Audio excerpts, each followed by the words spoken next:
Friends, news channel देखे आप सभी दर्शकों का बहुत बहुत स्वागत है। मैं हूं रमनदीप कौर। इस वक्त की बड़ी खबर आ रही है प्रयागराज से। क्या है पूरा मामला, देखने के लिए बने रहिए हमारे साथ। संगम नगरी प्रयागराज में आज सुबह चौराहे पर जहां दिव्यांग इकट्ठा हुए और उन्होंने राजनीतिक आरक्षण की मांग की। साथ ही उनका कहना था कि हमें अब भीख नहीं चाहिए, हमें हमारा हक चाहिए और 4% जो दिव्यांगों का आरक्षण है वो हमें मिलना चाहिए। साथ ही इस मौके पर राष्ट्रीय तैराक का कहना था कि हमें तैराकी में भी कुछ नहीं मिलती और ना ही कोई आरक्षण है। साइकिल देने से मोदी जी की हमारा जीवन नहीं चलेगा, हमारा हक हमें चाहिए और हमें आरक्षण चाहिए। इन्हीं मांगों को लेकर आज दिव्यांगजन सुभाष चौराहे पर इकट्ठा हुए और सरकार के खिलाफ जमकर नारेबाजी की और दिव्यांगों ने अपने आरक्षण की मांग की। ऐसे में क्या कुछ कहा है दिव्यांगों ने आरक्षण की मांग करते हुए, आइए सुनाते हैं आपको किस तरह से उन्होंने प्रदर्शन किया है और क्या कुछ मांग की है और क्या उनकी डिमांड है। ये बताइए, आज आप लोग यहाँ पर आए किन मांगों को लेकर, किस लिए आप लोग इकट्ठा हुए हैं, क्या मांग है? मेरा नाम लवलेश सिंह है, मैं प्रयागराज से हूँ। हम लोग दिव्यांगों की जो है यहाँ पर जो सब लोग इकट्ठा हुए हैं, हम लोगों की मांग ये है कि जो है हमको भी राजनीतिक एवं संवैधानिक पदों पर जो है आरक्षण दिया जाए, जिससे जो है हम अपने दिव्यांग जो है अपनी मांगों को उचित मंच पर उठा सकें। जो दिव्यांगों को जो है रोजगार की समस्या है या उनको शिक्षा की समस्या है या प्रतिनिधित्व की समस्या है, उन समस्याओं का भी जो है अच्छे तरीके से संवैधानिक पदों पर पहुंच करके, संसद में पहुंच करके, विधायिका में पहुंच कर, विधानसभा में पहुंच करके अपनी मांगों को उठा सकें। क्योंकि जो हम मांगे इसलिए मांग रहे हैं कि जो आदमी पीड़ित होता है, जो अपनी मांग जो है वो पीड़ित ही समझ सकता है कि हमको क्या करना चाहिए, क्या नहीं करना चाहिए। जो पार्टियाँ हम लोगों का उपयोग कर रही हैं, उनसे हम अनुरोध करना चाहते हैं कि सब पार्टियाँ, चाहे भाजपा हो, चाहे कांग्रेस हो, चाहे समाजवादी हो या बीएसपी हो, हमको भी राजनीतिक प्रतिनिधित्व प्रदान करें, जिससे हम अपना प्रतिनिधित्व कर सकें। मेरा नाम लवलेश सिंह है, राष्ट्रीय दिव्यांग मोर्चा प्रयागराज उत्तर। तरह की समस्या है, क्या कहिए? मोदी जी ने हमको तो साइकिल दे दी है और उत्तर प्रदेश सरकार से पेंशन भी आती है, लेकिन अब हम लोगों को भी समाज के मुख्य धारा से जुड़ने का अवसर मिलना चाहिए। मैं एक राष्ट्रीय तैराक खिलाड़ी हूं, जो कि 2007 से खेल रहा हूं और आज भी खेलता चला आ रहा हूं, लेकिन उत्तर प्रदेश सरकार में दिव्यांग तैराक को कोई सुविधाएं उपलब्ध नहीं हैं। इसके लिए हम लोग कई बार सरकार से और यहाँ खेल विभाग से मांग कर रहे हैं, लेकिन कोई उचित उत्तर नहीं आ रहा है, ना तो कुछ हो रहा है। आज हम लोगों की मांग ये है कि जो दिव्यांगों के मतलब के ये राष्ट्रीय और राजनीतिक में कुछ या 4% जो आरक्षण है वो भी उपलब्ध कराया जाए, जिससे हम अपनी मांगों को समाज के स्तर पे और राजनीतिक स्तर पर ला सकें। सहयोग नहीं, हक चाहिए आप? जी हाँ, आप मतलब कि भीख नहीं चाहिए, हक चाहिए। हाँ, हमें भी जीने का अधिकार है। ये सम्मान कर। मैं विमलेश कुमार देसाद, गाँव महवा धैनी, प्रयागराज। संगम नगरी प्रयागराज बाहुबली मुख्तार अंसारी का ईडी कस्टडी में आज तीसरा दिन है। आज तीसरे दिन भी मुख्तार अंसारी से पूछताछ हो रही है। आज भी कई अहम मुद्दों पर मुख्तार अंसारी से हो रही पूछताछ। बांदा जेल में इस्तेमाल किए जाने वाले मोबाइल फ़ोन के बारे में हो रही पूछताछ। पूर्वांचल के एक सांसद से परिवार के आर्थिक लेन देन के बारे में आज हो सकती है और पूछताछ। प्रयागराज के अपने दफ्तर में मुख्तार अंसारी को रखकर ईडी कर रही है पूछताछ। मनी लॉन्ड्रिंग केस में ईडी ने हासिल की है मुख्तार अंसारी से 10 दिनों की कस्टडी रिमांड। बता दें, कल भी ईडी ने मुख्तार अंसारी से की थी पूछताछ, जिसमें मुख्तार अंसारी से ईडी को कोई भी संतोषजनक जवाब नहीं मिले थे। तो वहीं आज फिर हो रही पूछताछ। संगम नगरी प्रयागराज जहां ज्ञानवापी में मां सिंगार गौरी की नियमित पूजा की मांग का मामला। इलाहाबाद हाई कोर्ट में आज मामले की हुई सुनवाई। हिंदू पक्ष की तरफ से वकीलों ने कोर्ट में रखी अपनी दलीलें। राम जन्मभूमि के आदेश का हिंदू पक्ष के वकीलों ने दिया हवाला। 21 दिसंबर को अब होगी मामले की अगली सुनवाई। वाराणसी की अदालत ने मां सिंगार गौरी की नियमित पूजा की मांग वाली हिंदू पक्ष की याचिका को सुनवाई योग्य माना है। मुस्लिम पक्ष के तरफ से वाराणसी की कोर्ट के इसी फैसले को हाई कोर्ट में चुनौती दी गई थी। वहीं लगातार पिछले 3 दिनों से इस मामले पर चल रही सुनवाई, हाई कोर्ट में कल भी इस पूरे मामले पर होगी सुनवाई। अगर मुस्लिम पक्ष कोई नए तथ्यों को रखता है तो उनको भी 1 दिन का सुनवाई का दिया जाएगा मौका। हाई कोर्ट में कल भी जारी रहेगी सुनवाई।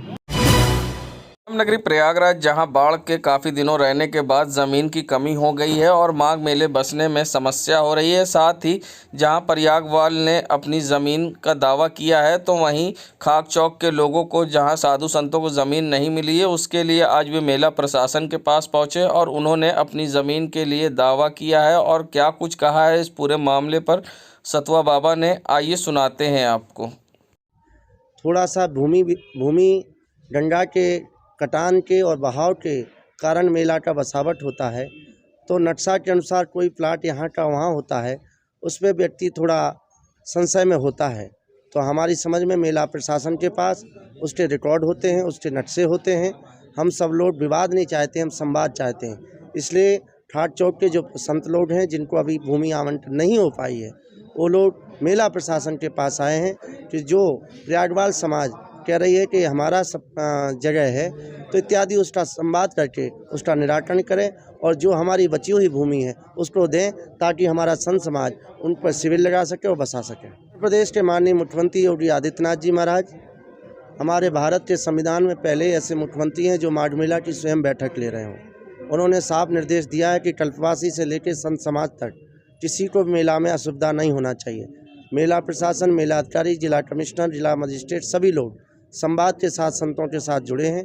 इसलिए कोई संवाद के लिए ही संत लोग यहाँ कार्यालय आए हैं और संवाद से ही हमारा विवाद नहीं है, संवाद से ही हल होगा, निश्चित होगा और कोई दिक्कत नहीं आएगी। मेले की तैयारियों का प्रभाव बहुत दिन तक रहने से मेला प्रशासन को ज़मीन नहीं मिल पाई थी, लेकिन तय समय से भी ज़्यादा मेला प्रशासन ने तैयारी की है और मुझे लगता है कि मेला की निकटता आने पर पूर्ण तैयारी पूर्ण होगी और मेला अच्छे से संपन्न होगा। संगम नगरी प्रयागराज जहां व्यापार मंडल जिला अध्यक्ष सुशांत केसरवानी ने जीएसटी की छापेमारी की फर्जी अफवाहों पर ध्यान न देने की लोगों से अपील की है। साथ ही उन्होंने कहा है मुख्यमंत्री ने इस पर पूरी तरह से रोक लगा दिया है। अगर कोई आपके पास आता है वसूली करने तो उसको बैठाएं, उसका आईडी चेक करें। ऐसे में उन्होंने क्या कुछ कहा है अपील करते हुए, आइए सुनाते हैं। आज 72 घंटे की जो रोक सरकार के द्वारा जीएसटी सर्वे छापा पर लगाई गई थी, उसको लेकर कल का समय खत्म हो गया था, जिसके बाद आज सुबह से जिले के और शहर के तमाम से बाज़ारों से व्यापारियों के फ़ोन लगातार आ रहे थे और यह अफवाह भी बाज़ारों के अंदर बहुत तेज़ी से फैली कि वीरपुर में सर्वे के छापे की कार्रवाई हो रही है, मुट्ठीगंज में छापे की कार्रवाई हो रही है, राम भवन में कार्रवाई हो रही है, जिस पर हमारी कमेटियों ने जगह जगह संपर्क करा, व्यापारियों से बात करा और उसके बाद शाम को मैंने पुनः जीएसटी आयुक्त SIB के श्री हरिराम चौरसिया जी से बात करा और उनसे मिलने का समय मांगा, जिस पर उन्होंने फ़ोन पर ही यह बात हमको बताई कि सर्वे छापे की कार्रवाई जो 72 घंटे की रोक लगाई गई थी, उसमें आप लोगों ने जो मांग किया था इसको पूर्णकालिक किया जाए। इसको माननीय मुख्यमंत्री जी ने संगठन की मांग का संज्ञान लेते हुए इसको पूर्णकालिक आदेश दे दिया गया है और प्रदेश और जिले के अंदर समस्त जगह पर इस सर्वे छापे की कार्रवाई पर रोक लगा दी गई है। बाज़ारों में जीएसटी अधिकारियों के नाम पर कुछ जगह पर अराजक तत्व वसूली करने का कार्य करने का प्रयास कर रहे हैं। इन बातों को देखते हुए मैं आप लोगों से अपील करता हूं कि अगर आपके दुकान पर, प्रतिष्ठान पर कोई भी व्यक्ति अपने आप को जीएसटी का अधिकारी बताकर सर्वे करने के लिए कहता है, आपसे घूस मांगता है, तो उसको वहीं बैठा लीजिए, उसकी ID कार्ड चेक करिए, उसका प्रमाण पत्र चेक करिए, जो सर्वे की रिपोर्ट वो लेके आया है, कागज लेकर आया, उसको चेक करिए और हमारे संगठन को सूचना दीजिए। इन लोगों के खिलाफ FIR कराकर इनसे सख्ती से पेश आया जाएगा। सुशांत केसरवानी, जिला अध्यक्ष, प्रयागराज व्यापार मंडल। संगम नगरी प्रयागराज जहां मेला में ज़मीन आवंटन को लेकर अलग अलग संस्थाएं परेशान हैं, तो ऐसे में अब बालक दास कारकाणी ऋषि मुनि सेवा आश्रम के साधु संत परेशान दिखाई दिए। उनका कहना था जहां सबकी सुविधाएं बढ़ी हैं मगर हमें दलदल ज़मीन दी जा रही है, ऐसे में साधु संत बीमार पड़ेंगे और उन्हें समस्या होगी। ऐसे में उनका कहना था कि सबको 3-3 गाठा ज़मीन मिली है मगर हमें नहीं मिली है। ऐसे में उन्होंने गंभीर आरोप लगाते हुए मेला प्रशासन पर क्या कुछ कहा है, आइए सुनाते हैं आपको क्या कहना है साधु संतों का। इस साल मनी राम छावनी कटा 2002 मेरा मुकाम लगा। समस्या क्या है? समस्या क्या है? समस्या ये है, मैं पुराना संत हूँ, हमको जगह नहीं मिल रही, दलदल में बीमार आदमी दलदल में मरेंगे क्या? हमको बीमार आदमी है, दलदल में मरेंगे क्या? सुविधा देंगे सबकी सुविधाएं बढ़ी हैं, पूरा संगम रोड मिला है, प्लॉट नहीं मिला है, इधर उधर जगह दे रहे हो और कोई सुविधा नहीं। इन लोग जमीनें बढ़ रही, सुविधाएं बढ़ रही हैं, मजाक करते हैं संतों से। आपका क्या मांग है? हमारे मांगे हमको भी अच्छी भूमि, सुखी भूमि दी जाए, हमारी ज़मीन बढ़ाई जाए, हमको भी सरकारी सुविधा है, इनका घेरा कीजिए, सबको दिया, हमको दिया जाए, इनकी ज़मीनें बढ़ रही, सुविधाएं बढ़ रही। आपकी ज़मीन कहाँ पे है? आपकी ज़मीन कहाँ में है? उनका बालक दास कर्मकांडी, राम बालक दास कर्मकांडी के नाम से ऋषि मुनि सेवाश्रम से।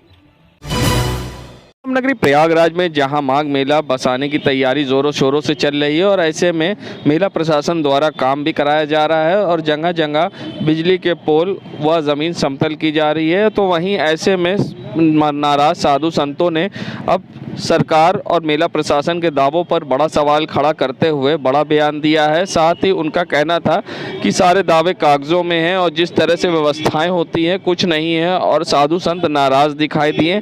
ऐसे में उन्होंने यहां पर मेला प्रशासन पर गंभीर आरोप भी लगाया है और क्या कुछ कहा है इस पूरे मामले पर आइए सुनाते हैं आपको क्या कुछ कहना है साधु संतों का ज़मीन आवंटन व अन्य मामलों को लेकर। क्या परेशानी है? परेशानी ये है, जोर से बोलिए। परेशानी है कि दलदल जो बने दलदल है वो भी प्लेन नहीं हुआ है, कहीं बालू नहीं हुआ है, दलदल में सब लोग बैठ जाएंगे।